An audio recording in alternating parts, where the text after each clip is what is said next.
नमस्कार, दृष्टि न्यूज में आपका स्वागत है। मैं हूं आपके साथ अंकिता। चलिए पढ़ते हैं मुख्य खबर की ओर। भोपाल साइबर क्राइम ब्रांच ने पैसों का लालच देकर ग्रामीणों के खाते खुलवाकर साइबर जालसाजों को बेचने वाले 4 आरोपियों को गिरफ्तार किया है। पुलिस को आरोपियों द्वारा देश भर में करीब 40 खाते बेचे जाने की जानकारी मिली है। आरोपियों में एक युवक LLB का छात्र भी शामिल है। साइबर ACP सुजीत तिवारी ने बताया कि यह गिरोह ग्रामीणों के बैंक खाते खुलवाकर ठगों को बेचता था। देवास से पकड़ा गया रोहित जायसवाल इस गिरोह का सरगना है। LLB कर रहा रोहित ठगी की गई रकम को क्रिप्टो करेंसी में बदलने का काम करता था। वह देश भर के ठगों को किराए पर खाते भी उपलब्ध करवाता था, जिसके एवज में उसे 5 से 7 हजार रुपए मिलते थे। आरोपियों के बेचे गए खातों से करोड़ों रुपए का लेन देन किया जा चुका है। पुलिस इन खातों की बारीकी से जांच कर रही है। यह भी पड़ताल की जा रही है कि क्या इन खातों से विदेशों में भी ट्रांजैक्शन किए गए हैं। नेहरू नगर निवासी अरुण प्रकाश चौधरी से 7 अक्टूबर को 16,70,000 रुपए की ठगी हुई थी। ऑनलाइन जॉब के नाम पर ठगों ने उन्हें लिंक भेजकर टेलीग्राम में जोड़ लिया और घर बैठे ऑनलाइन टास्क पूरा करने के नाम पर ये रकम ठग ली। शिकायत पुलिस तक पहुंचने के बाद मोबाइल नंबर और टेलीग्राम ग्रुप के IP एड्रेस के आधार पर पुलिस आरोपियों तक पहुंची।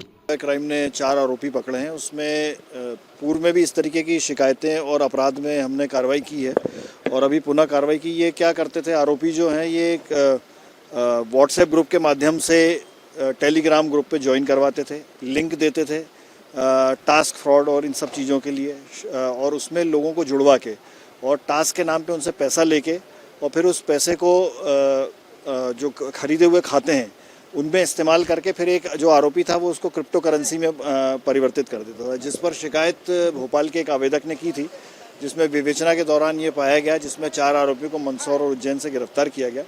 तो इसमें इन चारों का रोल ये था कि एक तो खाते खरीदना ग्रामीणों से, फिर उन खातों का इस तरीके से इस्तेमाल करना कि जो ये लिंक पे शेयर करवा के इंस्टा पे और उस पर जो फर्जी लिंक देकर और टास्क फ्रॉड वगैरह करते थे, उसमें फिर ये पैसे ट्रांसफ़र करवाते थे।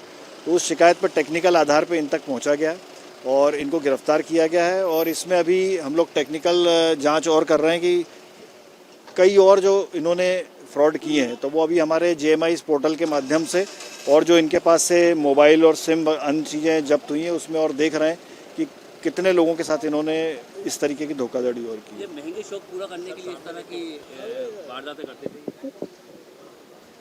हाँ, देखिए ये तो अब इसमें सभी चीज़ें हैं, शौक भी है और इसके अलावा भी ये है कि इन लोगों को एक ये फ्रॉड करके आय का जरिया बन जाता है, तो फिर ये आदतन हो जाते हैं इसमें इस तरीके से ये चीज़ें करने के लिए।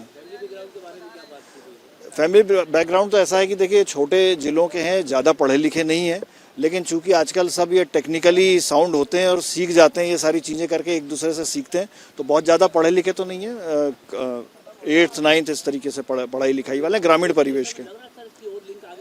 हाँ, लिंक है इसमें। अब ये तो क्या है, आपस में जुड़ते चले जाते हैं और गैंग बना लेते हैं इस तरीके का और क्राइम करते जाते हैं। और टेक्निकल साक्ष्य में हम लोग जब सर्च करते हैं तो इसमें हम लोगों को पता लगता है कि अन्य और जो ये खाते हैं या मोबाइल हैं इनका कहाँ पर और इन अन्य अपराधों में इस्तेमाल हुआ है। तो जैसे जैसे चीज़ें आएंगी उसके बाद आगे फिर उसको देखेंगे, और अगर दूसरे स्टेट से कहीं ऐसी चीज़ें जुड़ती हैं कि अगर इन खातों का इस्तेमाल हुआ तो अब हम लोग दूसरी स्टेट की पुलिस से भी संपर्क करते हैं ताकि वो लोग भी कार्रवाई करें इनके ऊपर।